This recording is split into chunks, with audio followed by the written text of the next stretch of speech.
not for me.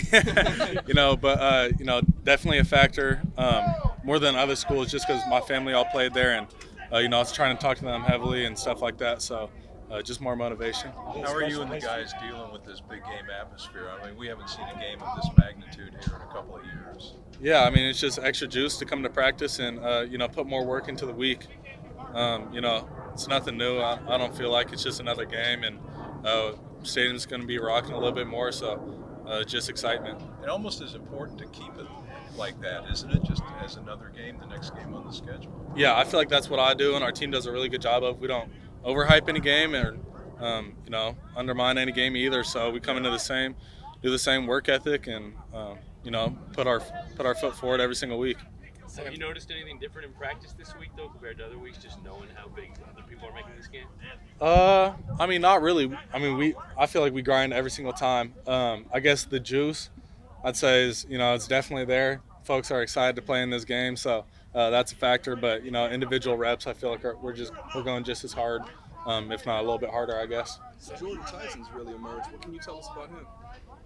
Yeah, I mean, a kid who has a great feel for the game, and he's super sticky and has incredible body control and ball skills. So, and then you add work ethic on top of that, and we talk about every single rep after one-on-ones, routes on air, and stuff like that. So it's a testament when we get into the game. We've seen all the different looks and situations, so I'll remind him of a look, and he'll know exactly how to run the route and where the ball is going to be. Are you surprised how fast your relationship and your being on the same page has developed?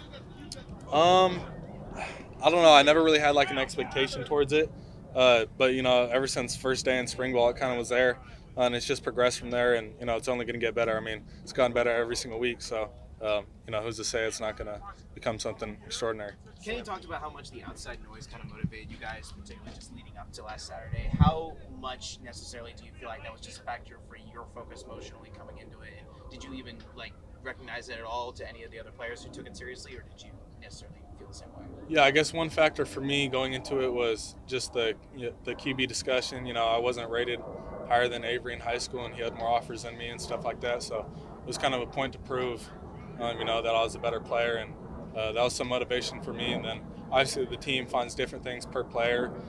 For us, it was just the fact that we were counted out. Game day said, why are we even picking this game, which is super disrespectful. And then we go out and put out on a show. So on that note, Sam, I think after the game in a radio interview, you said you felt like you were one of the better quarterbacks in the nation. Have you always felt that way, or has that just been a progression of how you played throughout the year?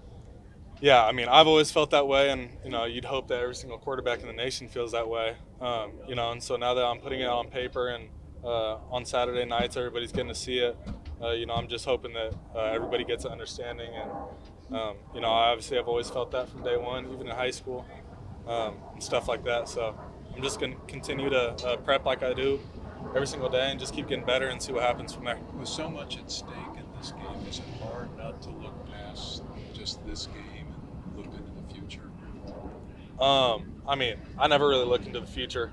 Every single day it's, when am I going to get my stretching in? How much film am I going to watch? When am I going to go over the plan with Arroyo and Dilly?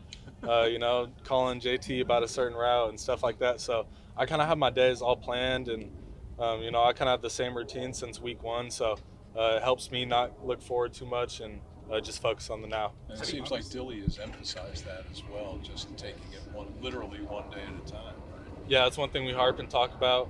It's hard not to look forward, especially, when you look at what we could do. But we do a really good job of that, and people don't really talk about it too much. So, I'm proud of our team that it's not been an issue.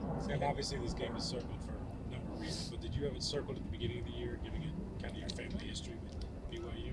I honestly didn't. I mean, the games I had circled, honestly, was K-State, Oklahoma State, and then I thought Mississippi State, playing an SEC team. So that was kind of preseason thoughts. But now, after seeing their success that they've had, it's definitely became like, okay, this is the one. So I'm ready for it. Speaking of watching film, what have you just seen from the BYU defense as a whole, considering that's been the reason why they went as undefeated as long as they did? Yeah, they're masters of confusion, so they do a lot of stuff up front and within the box, and give you different looks and stuff like that. But, I found out a really good key strategy for me. I'm obviously not going to tell y'all. But to tell me what they're in and where people are going to be at and stuff like that. So I mean, at the end of the day, if you're the quarterback and you know where people are going to be at, you're not going to put the ball in jeopardy because you know where to go with the ball. Kenny said yesterday that he put together like a video collage of all the positive things people are saying about you guys now. Has he shown you guys that yet?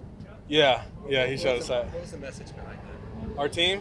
What was his intent behind showing you guys that? I don't know, just showing us that people, are really starting to, look at us and respect us. But honestly, the team was we were a little mad. We nobody counted us in from the jump, so why would we like them now, So a little bit chip on our shoulder from that. Sam, ASU just tweeted out that the game on Saturday is officially sold out. What does that excite you about playing for this crowd? I mean, I'm hyped to get the stadium jumping, one of the biggest games in recent history and stuff like that. So, I mean, just, being a part of that and something that ASU can do that's really special and being the catalyst for that is going to be really fun.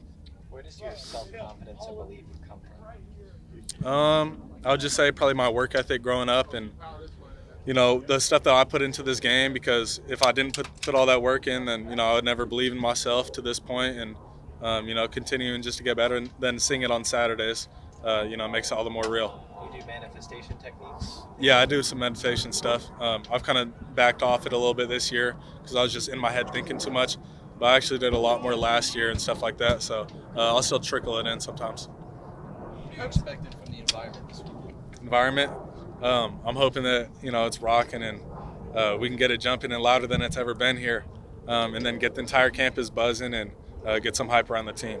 Have you talked to your brother? How often do you talk to your brother about the mental aspects of the game since he's kind of been there and done that?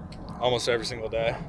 I mean, with anything, we talk about practice. We talk about, if I have anything bugging in my body or, if anything's bugging me in life and stuff like that. So he's kind of like my mentor and personal assistant.